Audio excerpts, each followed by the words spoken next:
धन्यवाद करते हैं इन अद्भुत वचनों के लिए। और वचन क्यों दिए गए, क्यों अपन इन वचनों पर ध्यान लगाते हैं, और ये चेतावनियां, ये सावधानियां रखने के लिए परमेश्वर का वचन मुझसे और आपसे क्यों कहता है।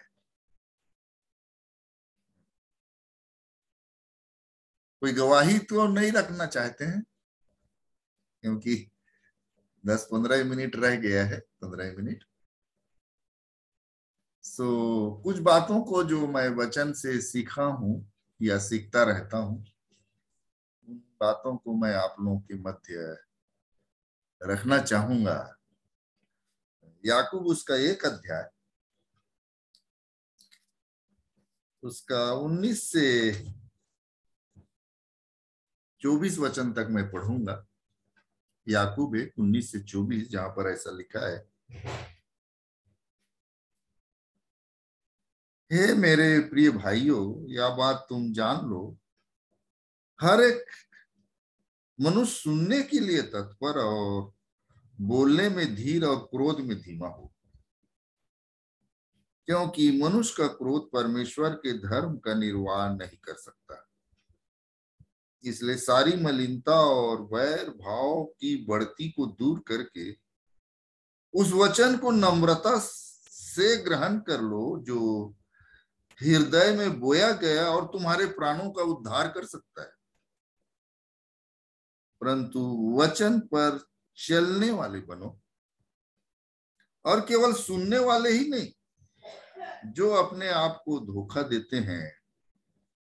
क्योंकि जो कोई वचन को सुनने वाला हो और उस पर चलने वाला ना हो, तो वह उस मनुष्य के समान है जो अपना स्वाभाविक मुंह दर्पण में देखता है, इसलिए कि वह आप अपने को देखकर चला जाता और भूल जाता है कि वो कैसा था।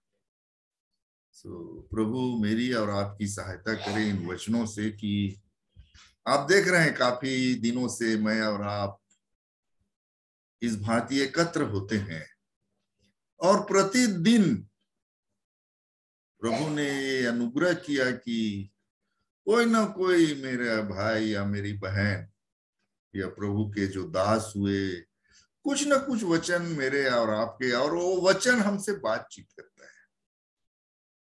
और परमेश्वर का वचन ये बताता है कि वचन के सिर्फ सुनने वाले मत बनो, उस पर चलने वाले बनो। ये हिदायत परमेश्वर का वचन मुझे और आपको दे रहा है कि हम सुन तो रहे हैं।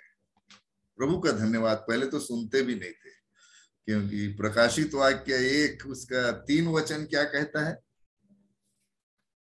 प्रकाशित वाक्य 1 अध्याय उसका 3 वचन, जहां पर ऐसा लिखा है, धन्य है वह जो इस भविष्यवाणी के वचन को पढ़ता है और वे जो सुनते हैं और इसमें लिखी हुई बातों को मानते हैं, क्योंकि समय निकट आया। तो धन्य वो कह रहा है कि जो पढ़ता है, एक वचन है पढ़ना, एक अकेले में अपने जीवन के लिए वचन पढ़िए।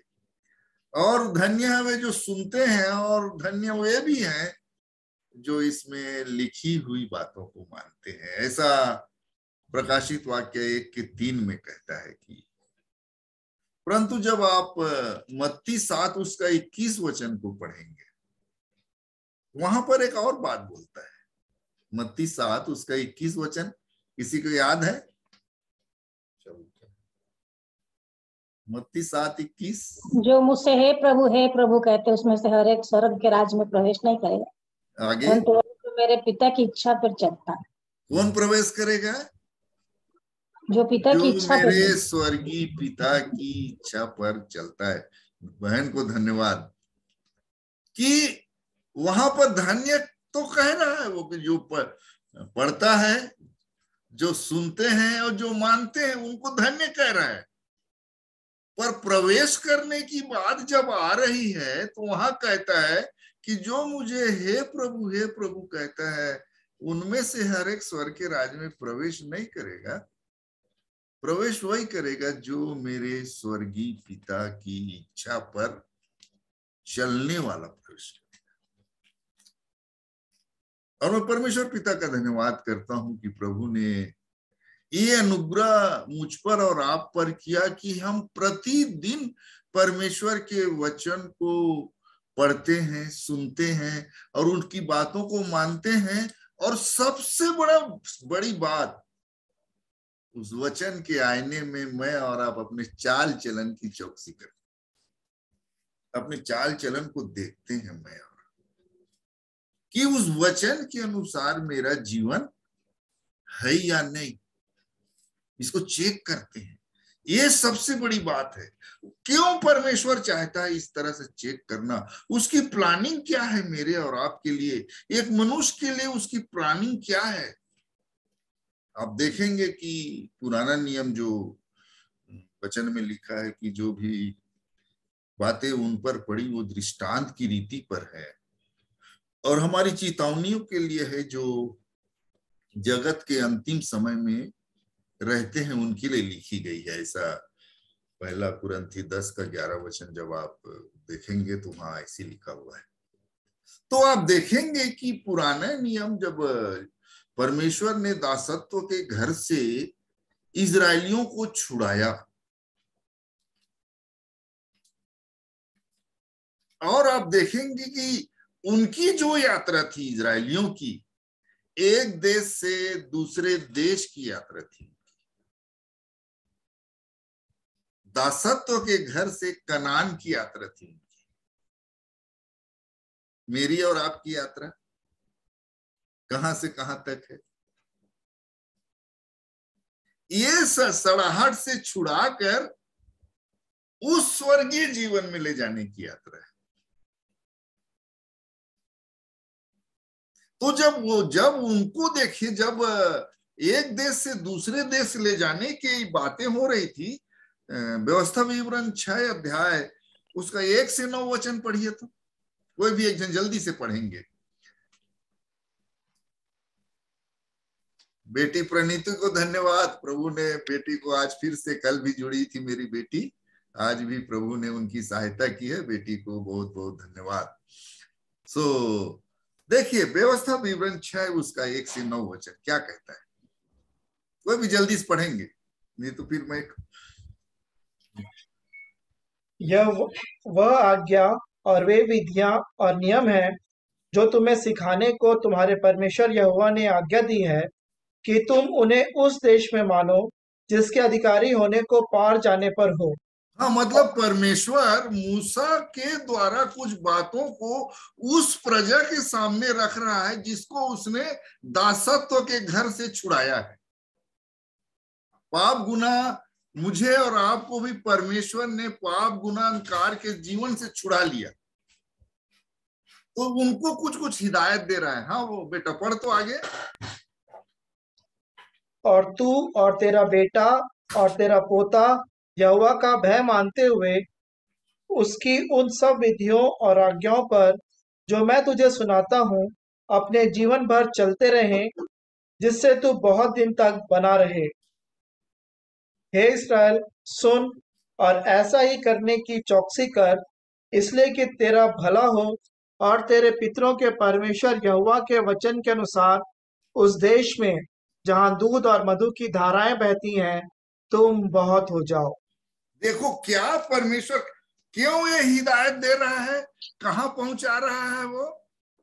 ऐसे देश में जहां दूध और मधु की धारा बहती है और वहां तुम बहुत हो जाओ। उसके लिए आप व्यवस्था विवरण की पुस्तक को देखेंगे, लंबा समय हो जाएगा। मैं आप लोगों को बोलूंगा जरूर व्यवस्था विवरण 8 उसका 1 से 3 तक पढ़िएगा, या पूरा व्यवस्था विवरण उस 8 अध्याय को पढ़ने की कोशिश कीजिएगा। उसका 9 अध्याय 6-7 वचन में खास है पूरा क्यों ये हिदायत वो दे रहा था इजरायलियों को कि एक वो जहां दूध और मधु की धारा बहती है वहां परमेश्वर उनको ले जाना चाहता है। मुझे और आपको भी वो कहीं ले जाना चाहता है। इस सड़ाहट से छुड़ाकर वो मुझे और मुझको और आपको कहीं ले जाना चाहता है।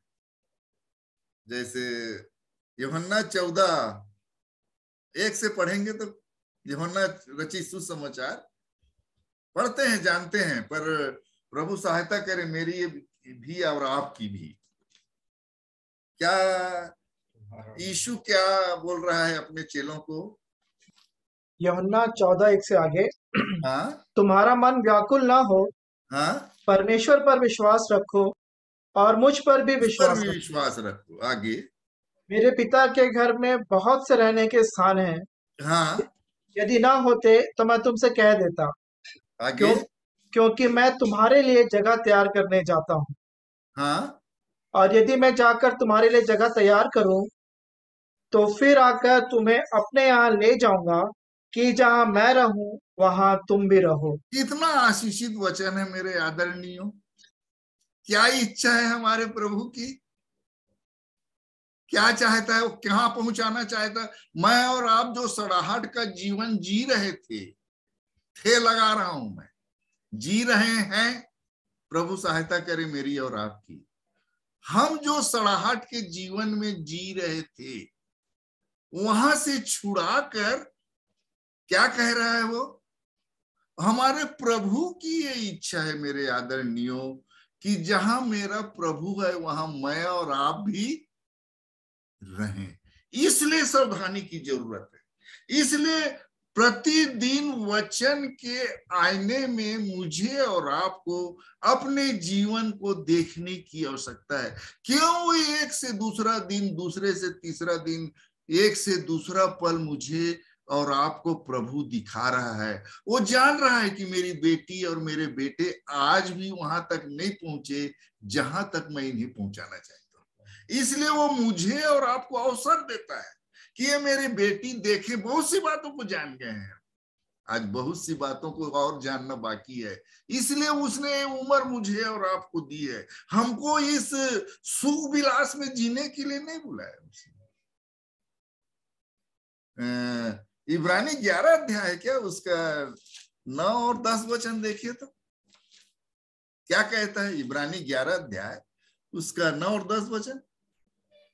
विश्वास ही से उसने प्रतिज्ञा किए हुए देश में, पराये देश में परदेशी के समान रहकर इसहाक और याकूब समेत जो उसके साथ उसी प्रतिज्ञा के वारिस थे, तंबुओं में वास किया। 10वां वचन, क्योंकि वह उस स्थिर नेव वाली नगर की बाट जोता था, हाँ? जिसका रचने वाला और बनाने वाला परमेश्वर है। ये कौन सी जगह है, कौन सी नगर की बाट जो रहे थे लोग? वो विश्वास से स्थिर, वो स्थिर वाले नगर की बाट जो रहे।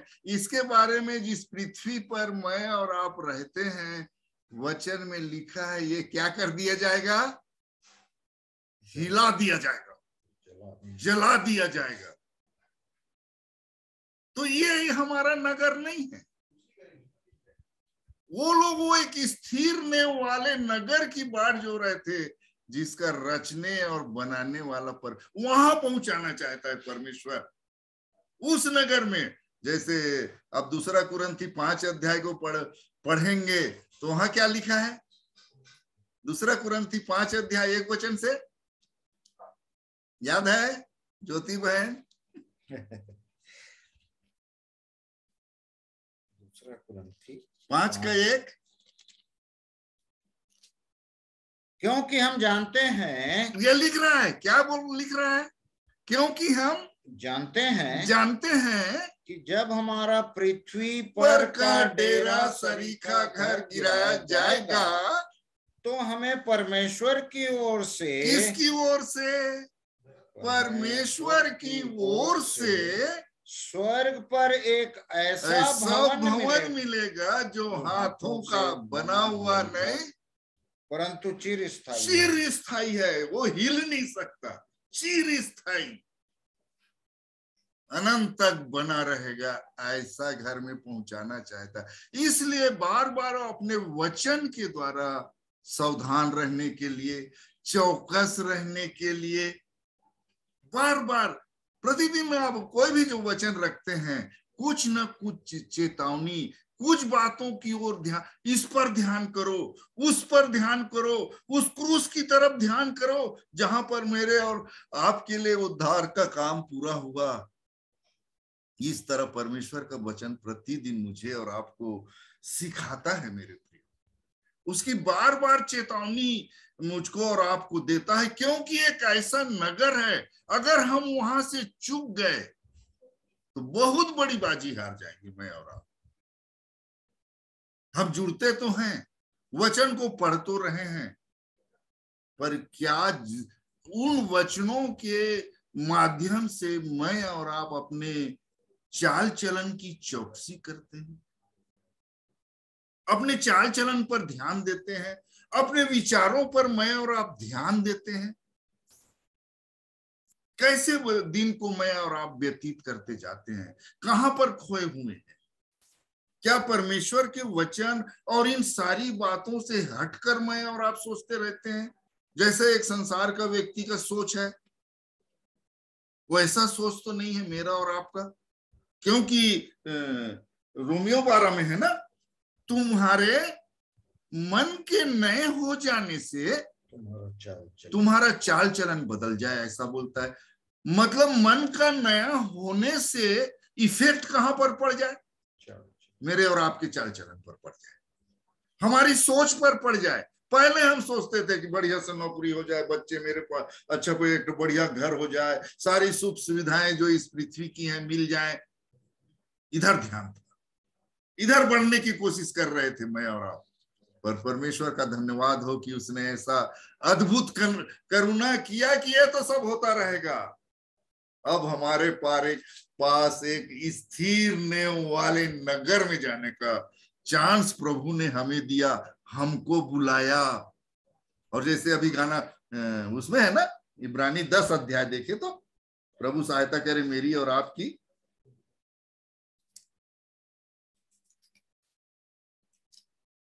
इब्रानियों की पत्री 10वां अध्याय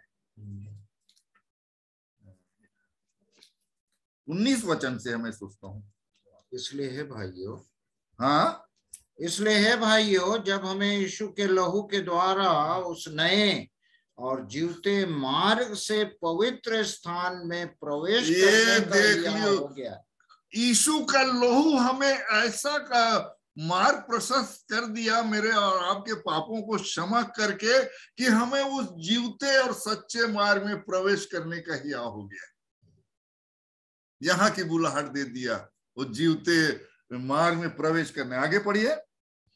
जो उसने पर्दे अर्थात अपने शरीर में होकर हमारे लिए अभिषेक किया है, और इसलिए कि हमारा ऐसा महान याजक है, हाँ? जो परमेश्वर के घर का अधिकारी है। आगे तो आओ हम सच्चे मन और पूरे विश्वास के साथ और विवेक का दोष दूर करने के लिए आगे हृदय पर छिड़काव लेकर और देह को शुद्ध जल से इस वचन से प्रतिदिन धुलवा कर परमेश्वर के समीप जाएं। देखो कहाँ पहुंचा रहा है मुझे और आपको, परमेश्वर के समीप जाएं। आगे आओ हम अपनी आशा के अंगीकार को दृढ़ता से थामे रहें। आगे क्योंकि जिसने प्रतिज्ञा किया वो सच्चा है। आगे और प्रेम और भले कामों में उसकाने के लिए हम एक दूसरे की देखिए क्या क्या हिदायत दे रहा है।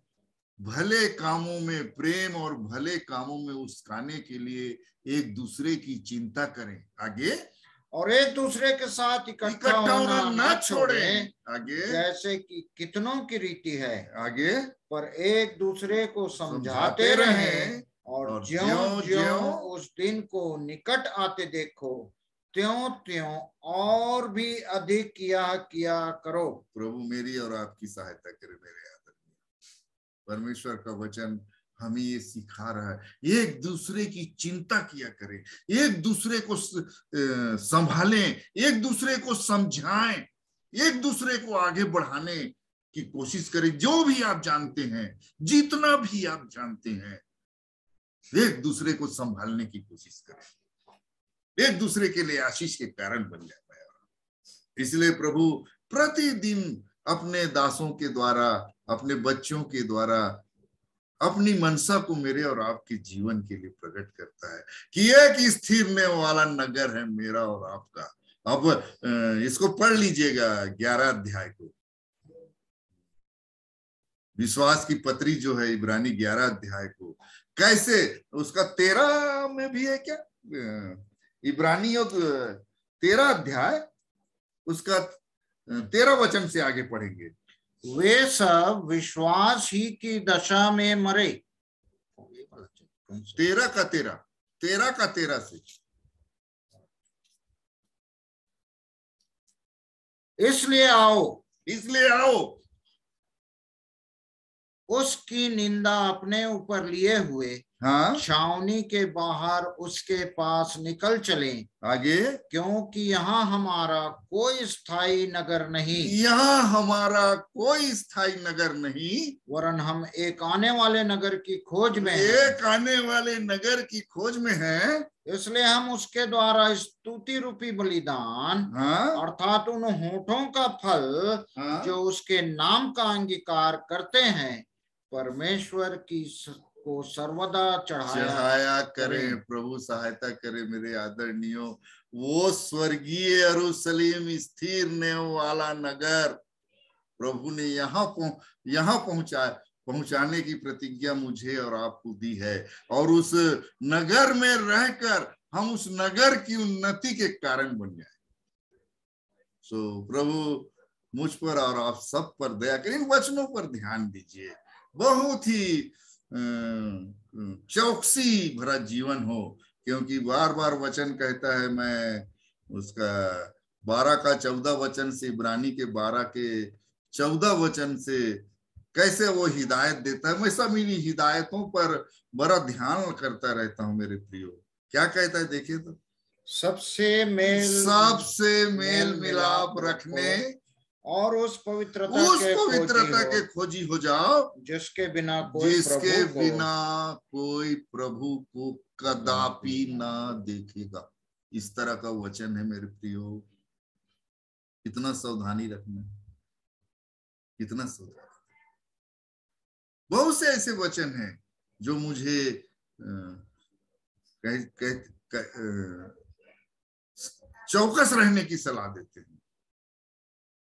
सबसे मेल मिलाप रखना, मेल मिलाप सबसे रखिए। बहुत से भाव उत्पन्न होते हैं एक दूसरे को देख के। मैं और आप जब देखते हैं कि जिससे बनता है उससे तो बड़े अच्छा भाव, पर जिससे अगर हमारा संबंध ठीक नहीं है उसके प्रति हमारे, भले मिलते हैं हम ऊपर से कुछ भी हैं, पर अंदर कैसे रहता है। और हमारा प्रभु हमारे अंदर मन को जांचने वाला है। दया करे प्रभु। वचन के सुनने वाले नहीं, मैं और आप वचन पर चलने वाले, वचन के अनुसार अपने जीवन को देखने वाले बन जाए। प्रभु मेरी और आपकी सहायता करे। समय हो गया है, और भी इस पर ध्यान कीजिए आप सब। आइए प्रार्थना करेंगे।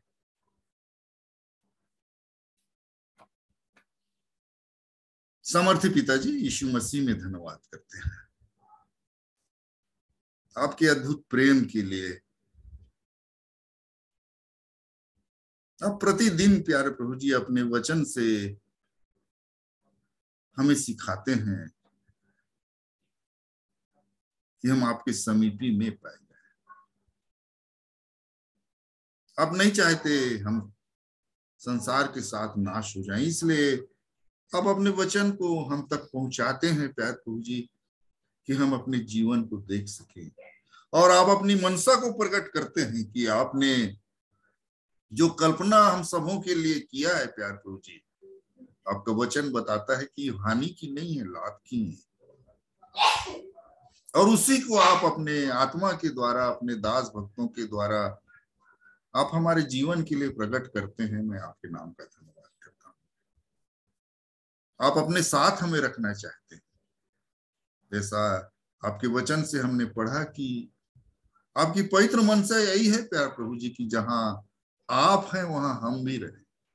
कैसे महान प्रेम है आपका। आप जानते हैं हमारी दशा को, उसके बावजूद भी प्यार प्रभु जी आप अपने योग्य हमें अपना लहू देकर, अपना वचन देकर और अपनी आत्मा देकर बनाना चाहते हैं। इसलिए हम अपने आपके नाम का धन्यवाद करते हैं। जितने भी मेरे आदरणीय जुड़े, जहां तक ये वचन पहुंचा, हर एक पर आपकी बड़ी दया चाहता हूँ। आपकी पवित्र मनसा प्रत्येक के जीवन में पूर्ण हो। हर एक की आवश्यकताएं और हर एक की चिंताएं आप जानते हैं प्यार प्रभु जी। दया कीजिए, आपकी भली और सिद्ध मनसा हम सबों के जीवन में पूर्ण हो। हम जैसे भी हैं आपके समक्ष हैं, हम पर दया करें प्यार प्रभु जी। आपकी ही इच्छा हमारे जीवन में पूर्ण हो, ऐसी दया चाहते हैं। इस रात्रि भी आप हमारे अगोरक्षक, जो बीमार हैं, दुखित हैं, क्लेशित हैं, जिन्होंने प्रार्थना विषय दिया, प्रत्येक के जीवन को आपके हाथ में देते हैं। हर एक पर आपकी दया की दृष्टि हो। आपने प्रार्थना सुनी, धन्यवाद करते हैं। धन्यवाद के साथ दुआ उद्धार करता यीशु मसीह के नाम से मांगते हैं, सुनिए, दया करके ग्रहण कीजिए। आमीन। यीशु, धन्यवाद। हे हमारे पिता, आप जो स्वर्ग में हैं, आपका नाम पवित्र माना जाए, आपका राज आवे, आपकी इच्छा जैसे स्वर्ग में पूरी होती है वैसे इस पृथ्वी पर भी पूरी हो। हमारे दिन भर की रोटी आज हमें दीजिए, और जैसे हमने अपने अपराधियों को क्षमा किया वैसे आप भी हमारे अपराधों को क्षमा करें। हमें परीक्षा में न लाएं बल्कि बुराई से बचाएं, क्योंकि राज, पराक्रम और महिमा सदा आपके ही हैं। आमीन। धन्यवाद। सबों को बहुत बहुत धन्यवाद। प्रभु बहुत आशीष दे, और जो वचन निर्बलता में बोया गया, प्रभु सहायता करे कि वो सामर्थ्य के साथ हम सबों के जीवन में काम करे। मैं परमेश्वर पिता का धन्यवाद करता हूँ। शालोम। प्रभु बहुत आशीष दे आप सबको।